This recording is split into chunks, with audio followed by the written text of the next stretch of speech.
Kamusta ka na, Kuya Tano? Yan na yung iyong damitan. Dyan mo na nilagay yung mga damit mo. Patingin nga.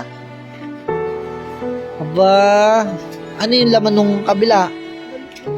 Damit din. Ay, salamat naman sa Panginoon at may lagayan ka na ng damit. Ito po, sabi naman may tumulong po sa akin na lagahan po ng damit. Mabuti ang Panginoon, Kuya Tano. Kaya magpatuloy ka lang sa pag-aaral mo, ha.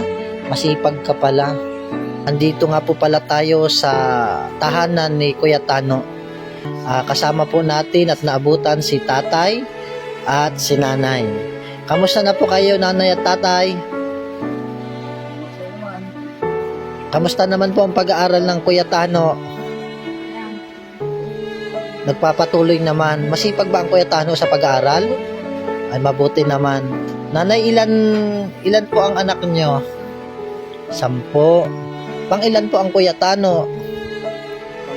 Pang 8. Buti naman si Kuya Tano ay nakakapagtyaga sa pag-aaral kahit malayo ang school.